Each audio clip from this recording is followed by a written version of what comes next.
নমস্কাৰ সকলোকে পুনৰবাৰ স্বাগতম জনাইছোঁ আমাৰ ইউটিউব চেনেলটোলৈ। আজিৰ ভিডিঅ'টোত আপোনালোকক অসম চৰকাৰে মুকলি কৰা কেইটামান চৰকাৰী চাকৰিৰ তথ্য দিবলৈ লৈছোঁ।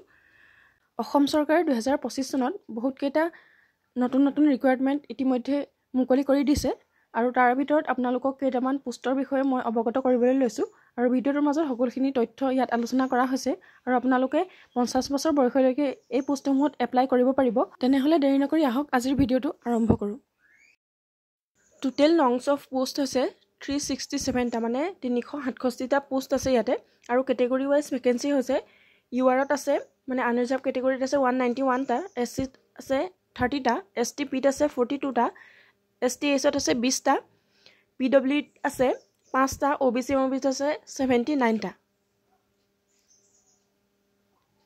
ইমানখিনি আছিলে কেটেগৰী ৱাইজ ভেকেঞ্চি।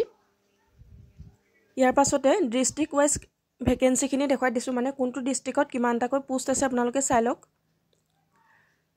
বজালী ডিষ্ট্ৰিক্টত আছে 9টা, বজালী ডিষ্ট্ৰিক্ট 9টা, বাক্সাত আছে 2টা, বৰপেটাত আছে 8টা, বিশ্বনাথত আছে 12টা, বঙাইগাঁৱত আছে 4টা, কাছাৰত আছে 9টা, চৰাইদেউত আছে 25টা, চিৰাঙত আছে 5টা, দৰঙত আছে 16টা, ধেমাজিত আছে 6টা, ধুবুৰীত আছে 13টা, ডিব্ৰুগড়ত আছে 8টা,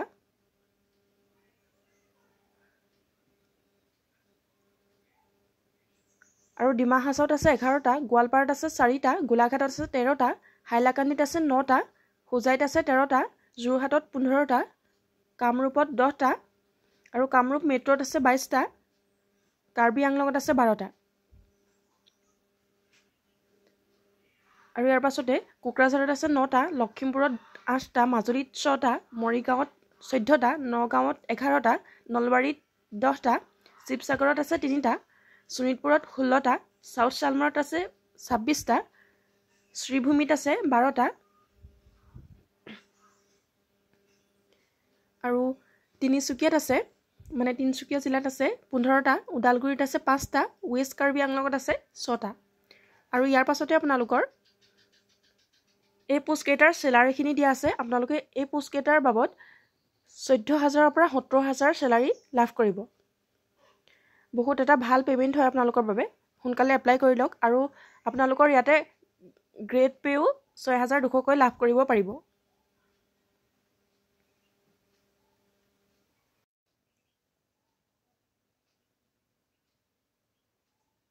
ইয়াৰ পাছতে আমি এই পোষ্টকেইটাৰ বাবে এলিজিবিলিটি ক্ৰাইটেৰিয়া কি হ'ব, মানে আপোনালোকৰ কি যোগ্যতা থাকিলে এই পোষ্টকেইটাৰ বাবে আপোনালোকে এপ্লাই কৰিব পাৰিব। প্ৰথমতে আছে আপোনালোক এজন ভাৰতীয় নাগৰিক হ'ব লাগিব আৰু এজ লিমিট দিয়া আছে আপোনালোক 40 ইয়াৰ্ছৰ হ'ব লাগিব। মানে আপোনালোকে যেতিয়ালৈকে এই পোষ্টকেইটাৰ বাবে এপ্লাই কৰে তেতিয়ালৈকে আপোনালোকৰ 40 ইয়াৰ্ছ হ'ব নোৱাৰিব।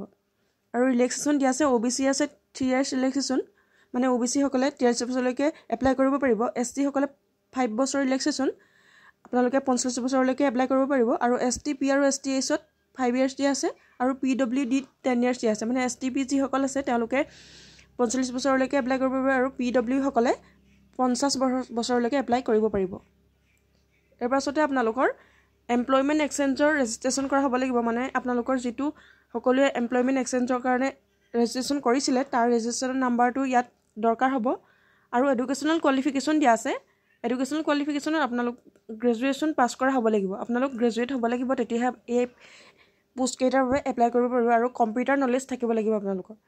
যিখন 3 মান্থছৰ মিনিমাম 3 মান্থছৰ ডিউৰেশ্যনৰ যিখন চাৰ্টিফিকেট সেইখন হ'লেও আপোনালোকে এপ্লাই কৰিব পাৰিব। আৰু অফিচিয়েল লেংগুৱেজ প্ৰফিচিয়েঞ্চি বুলি দিয়া আছে, মানে অসমৰ অফিচিয়েল লেংগুৱেজটোৰ বিষয়ে আপোনালোকৰ নলেজ থাকিব লাগিব, তেতিয়াহে আপোনালোকে এই পোষ্টকেইটাৰ বাবে এপ্লাই কৰিব লাগিব। এইখিনি আছিলে এলিজিবিলিটি ক্ৰাইটেৰিয়া। আৰু আপোনালোকৰ এপ্লিকেশ্যন ফিও আছে ইয়াতে। যিসকল SC ST আৰু ST H বা ST P আছে তেওঁলোকৰ 250 টকা হ'ব এপ্লিকেশ্যন ফি, আৰু যিসকল PW আছে তেওঁলোকৰ কোনো এপ্লিকেশ্যন ফি নাই, ইয়াতে নীল বুলি দিয়া আছে। আৰু যিখিনি আদাৰ্ছ বা OBC MOBC আছে তেওঁলোকৰ বাবে 500 টকাকৈ এপ্লিকেশ্যন ফি দিয়া হৈছে, আৰু যিখিনি OBC MOBC আছে তেওঁলোকে এপ্লিকেশ্যন ফি 500 টকা দি এই পোষ্টকেইটাৰ বাবে এপ্লাই কৰিব পাৰিব।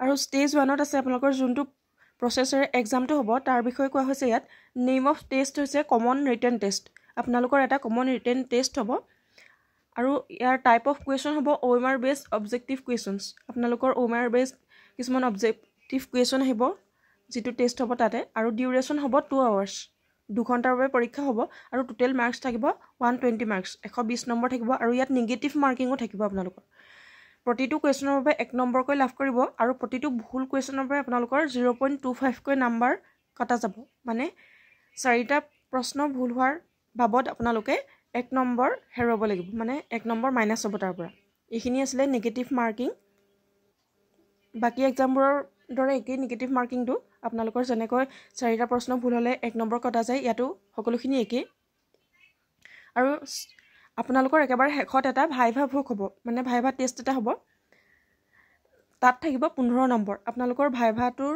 15 নম্বৰ পাব লাগিব আপোনালোকে পাব লাগিব বুলি নহয় তাত 15 নম্বৰ আছে মানে গ্ৰেণ্ড টোটেল মাৰ্কছ হ'বগৈ আপোনালোকৰ 150 150 নম্বৰৰ ভিতৰতে আপোনালোকৰ সিলেকশ্যন প্ৰক্ৰিয়াটো হ'ব আৰু এই পোষ্টকেইটা হৈছিলে গুৱাহাটী হাইকোৰ্টৰ ৰিকুৱাৰমেণ্ট 2025ৰ এতিয়া কৈ থৈছোঁ আৰু ইয়াৰ starting date for submission of online application আপোনালোকৰ অনলাইন এপ্লিকেশ্যন আৰম্ভ হ'ব 15 জুলাই 2025ৰ পৰা আৰু ইয়াৰ লাষ্ট ডেট হৈছে 31 জুলাই 2025 31 জুলাই 2025ৰ 5 PM লৈকে আপোনালোকে এপ্লাই কৰিব পাৰিব ইমানখিনি আছিলে এই পোষ্টৰ ডিটেইলছ আপোনালোকে যদি ইণ্টাৰেষ্টেড হয় তেনেহ'লে সকলোৱে এপ্লাই কৰিব পাৰিব আৰু ভিডিঅ'টো যদি শেষলৈকে চাই আছে তেনেহ'লে বহুত বহুত ধন্যবাদ আৰু চেনেলটোলৈ যদি প্ৰথমবাৰৰ বাবে ভিজিট কৰিছে তেনেহ'লে চেনেলটো ছাবস্ক্ৰাইব কৰিবলৈ নাপাহৰিব আৰু ভিডিঅ'টো যদি ভাল লাগে এটা লাইক কৰিবলৈ নাপাহৰিব আৰু কাষতে থকা বেল আইকনটো প্ৰেছ কৰি ৰাখিব যাতে আমি দিয়া ভিডিঅ'সমূহৰ ন'টিফিকেশ্যন আপোনাৰ তাত আগতীয়াকৈ যায় আৰু আপোনালোকে ভিডিঅ'সমূহ চাই আপোনালোকে এপ্লাই কৰিব পাৰে